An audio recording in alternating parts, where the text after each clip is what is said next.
Good morning. How the devil are you doing this fine day? Me? Well, I'm feeling rather proud of myself actually. Yesterday evening, I finally completed the CMA Files book. The whole thing is written and it's designed and laid out. The only thing standing in its way now is a final proofreading to make sure I've spelled names correctly, and then we will unleash it upon the world. This weekend, I will record the final chapter of the podcast version. Final version, at least for now. I will then just have to sit on my hands until the CMA makes its final announcement in July, hopefully. Now, without further ado, let me post the question of the day, roll the intro, and get this show on the road. And be ready, because we have a world exclusive for you in just a few moments.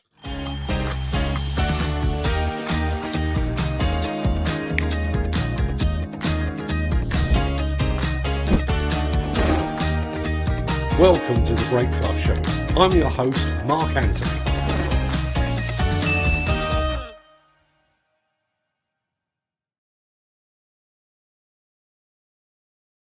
It's Friday, the 10th of June, and as that remarkably persistent guy just said, welcome to the Breakfast Show. I am your host, Mark Anthony. In today's show, stiff penalties for company bosses behind a sledgehammer demolition that freed asbestos fibres. How to keep your fuel safe and secure as thefts spiral. How many cats does it take to demolish a bridge? And we're off to Hillhead once again, this time in the company of Bobcat. There was an outside possibility that we will be joined on the show by Peter Haddock, who is actually touring the Hillhead quarry today. Doesn't look like that's going to happen. Technology appears to have defeated either him or me, or possibly both. But that does free up the opportunity for us to share with you a world exclusive. We'll get to all of that in just a second. But first, let's see who among the rich and the shameless will be celebrating a birthday. Excuse me. On this day of days. Happy birthday! And it's many happy returns to bluesman Howlin' Wolf and to the recently deceased Prince Philip. Those two would have gotten along famously, I'm sure. Happy birthday also to actress and singer Judy Garland, comedian Rich Hall, hugely successful football manager Carlo Ancelotti, and to the magnificent Liz Hurley, to another comedian Bill Burr, and to actress and model Kate Upton. Many happy returns to them, one and all.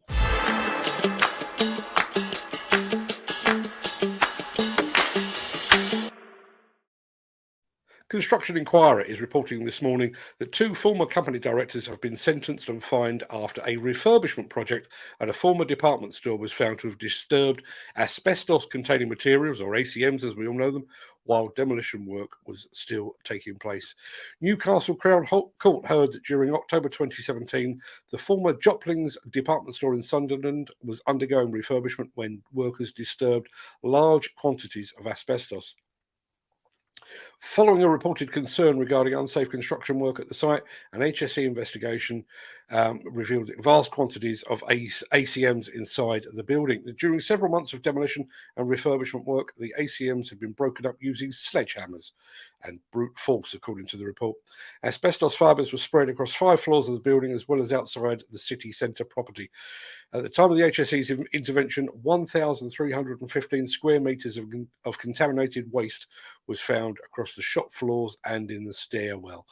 Former director of Key Bar Construction, Alan Barracroft of Guisborough, was found guilty of safety breaches. He received a 14-month sentence, suspended for 2 years, and was ordered to carry out 120 hours of unpaid community work within 12 months. He was also suspended as a director for 10 years and ordered to pay costs of £44,774.21, very precise number. Another former director of Key Bar Construction, James Keegan of Middlesbrough, was found guilty and received a 14-month sentence, suspended for 2 years.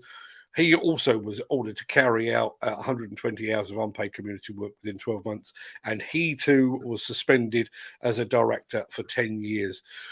In order to pay exactly the same and very precise costs of £44,774.21, and rightly so. The Miller GT series heralds a new era of unrivaled power and cutting-edge intelligent coupler technology, increasing job site safety, machine versatility, and productivity. It's the added versatility that you need at the value you can afford. To find out more, visit millergroundbreaking.com. Now, at this point in proceedings, I was planning to throw over to our roving human reporter, Peter Haddock, who is currently touring the Hillhead quarry as we speak. But unless something miraculous happens, it appears that that will not be possible. However, and thankfully, I had a contingency plan, and what a contingency it is. Regular viewers will know that I popped off to Sweden a few weeks ago to visit those fine folks at Volvo Construction Equipment. During my visit, I got to play with some stunning machines, and I got to see some truly remarkable new equipment as well. But while I was blown away by the big excavators, the big dump trucks, and by the various electric machines on display, there was one machine in particular that, to me at least, stood head and shoulders above the rest. And this is it.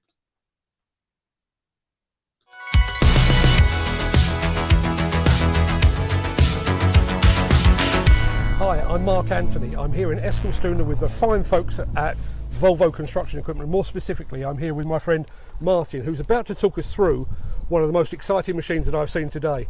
Martin, we've spoken before about straight boom machines, so take me through the concept of a straight boom machine, and then we'll reveal the big secret. Very good. Well, it's behind us we got an EC300 ENL straight boom, so it's a narrow undercarriage what we got there. Straight boom concept, it gives you 30% more height, so it means actually that you can have one extra floor that you can take down. And that is of course giving you great advantages as a demolition customer, right? However, on the other hand, you could also make your compromise there a little bit, because also for loading trucks, for example, you get a little bit more height for loading trucks. And if you don't have too many demolition sites that you work with, it is the compromise for the ground engaging role also. Fantastic. This machine, however, does have an additional secret. And Martin's wearing it. Martin, obviously you are wearing a remote control. We've got a big excavator, remotely controlled. Perfect for demolition. It's a fantastic toy for me, but in reality, of course, it's a great feature for safety. Just imagine demolition sites, but also on difficult sites where with steep slopes, or where on sites where the ground conditions are unknown or unsafe. Right, this is the part where remote control can actually give you that safety feature for your operator. And we all know the operators; those are the guys actually doing the job. Right, we need to be careful with those. Absolutely. Now, has this been developed in-house, or has it been done in partnership with another company? This system that we have here, it's done together with our Zone 3 partner, our authorized Volvo partner in Sweden. Yeah, they're experts in finding solutions for modifications for excavators. The system that they have is available as pre-mounted actually on the machine, but also it's available as a kit that you can that the dealers, for example, can install on the machine that are already in the field. The only precondition is, of course, that we need to have machines with the electro-hydraulic valve block on there. So that would be the new EC250, 300 and EC350. Now, one of the interesting things that you were saying to me just before we came on camera was the fact that this is a demountable system. So you can put it on the machine, work it as a remote control machine, take it off and put an operator back in the seat. That gives you endless flexibility, doesn't it? It does indeed, it does indeed. And of course, there is just a simple switch in the cab actually, which selects actually where you're controlling the machine, either from the remote control or from the cab. And I haven't actually looked in the cab yet, but I'll do that in just a second. But I've seen some of these systems in the past where you've got lots of bulky equipment in the seat and that kind of thing. I take it this is just tucked into the controls of the machine. It is indeed. The only thing that you see actually in the cab is a switch. That's it. Wow. That really is a superb piece of kit. Trust me, I saw it up close and personal, as you just saw. That is a potential health and safety game changer as far as I'm concerned. So good luck to Volvo with that. Massive thanks to Martin for giving me the guided tour and for explaining what I believe to be an absolute game changer of a machine. Now, given that Mr. Haddock hasn't turned up, we'll go with this.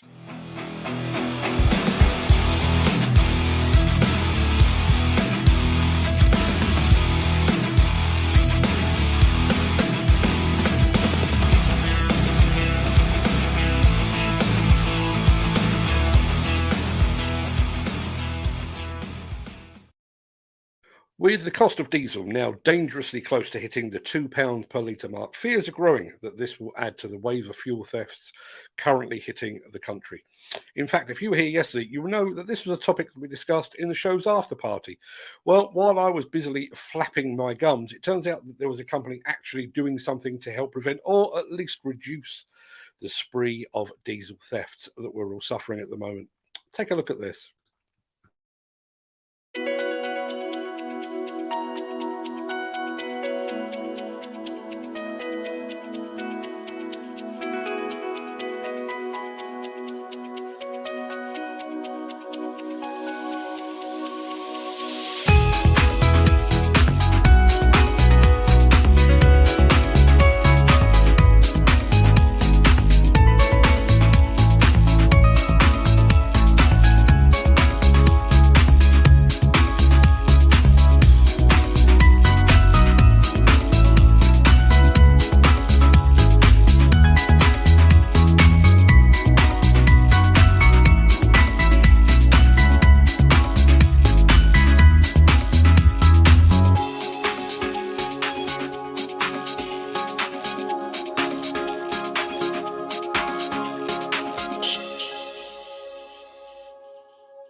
Now, just so you know, I reached out to the company behind that product, which was actually launched just yesterday.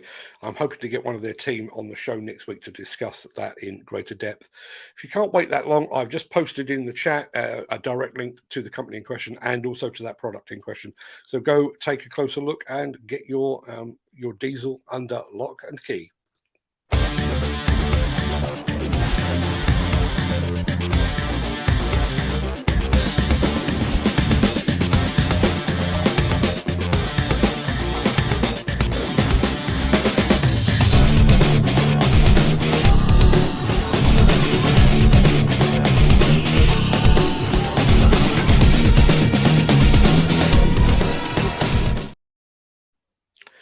I have a question for you. How many cats does it take to demolish a bridge? Turns out the answer is quite a few.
That's a great film and a spectacular bit of Demolition 2. Hats off to everyone involved. Axoft and Svantec are your high-end partners for noise, vibration, dust and air quality systems, sensors and software. To find out more, visit axoft.co.uk or call 01234 639 550. You can probably tell by now that I'm rather looking forward to the Hillhead show this time around. Aside from a very quick visit to the Vertical Days event a few weeks back, I've not been to an industry exhibition for well over 2 years now. So while I always look forward to my return to Buxton, the anticipation this time around is even more magnified and intense. Of course, I will be there mainly to check out the big kit, the big excavators, the dump trucks and the wheel loaders.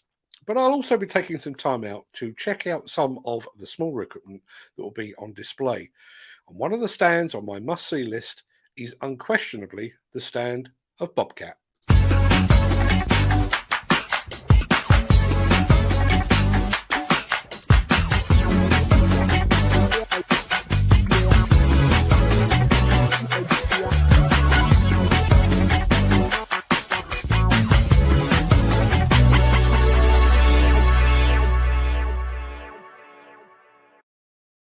Hi there, I'm Pete from Bobcat, and we're talking R2 Series excavators. Your work requires a lot of precision, and we've made the power and precision that you've come to expect from Bobcat even better. R2 Series joysticks are ultra responsive, and coupled with the new hydraulic control valve, they make the machine feel like an extension of you. Tackle those challenging jobs that require skilled operation with confidence. Take your operation to the next level with the power and precision of R2 Series excavators. Visit bobcat.com for more details. Ever since the pandemic hit, Bobcat has been one of the most prolific manufacturers in the number of new products it's introduced.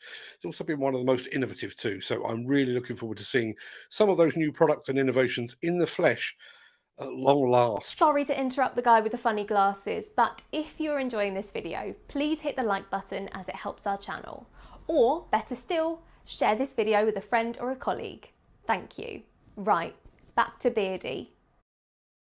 Right, that pretty much wraps up the main part of this morning's show, and it also rounds off yet another week. But just in case you haven't had quite enough of whatever this is, I'll be back tomorrow morning at 10 a.m. as our Saturday social show returns after a brief and enforced absence. I hope you can join us for that. No agenda, no video, no script. Just see where the conversation takes us. But I do have a bee in my bonnet, partly because it's a thing I'm writing at the moment. And I must admit, I'm kind of struggling to put it into terms that won't offend others in the industry. But I've been thinking recently about what constitutes a competent demolition contractor these days. It used to be a case of you had experience and you had the right equipment and you had the right people and everything else, and that put you in the frame. These days, we need to, over and above all of that, we need to virtue signal our care for the community, our care for mental health, our care for trees and bats and shrews and stuff. Have we gone too far? That, as I say, be in my bonnet at the moment. If you fancy having a chat about that or anything else, to be perfectly honest, fuel theft, fuel price increases, remote control Volvo equipment, whatever it might be, come and join us on Saturday morning, tomorrow, 10 a.m. I hope you can join us for that. I'm going to roll the outro in just a second before leaping gazelle-like over into the chat to see what you're all saying today. If you can't stick around, then please stay safe, look after yourself, your family, your friends, and your colleagues, and have a great day. Have a great weekend as well, and thanks for watching. But if you do have the time and the inclination, I'll see you on the other side of this.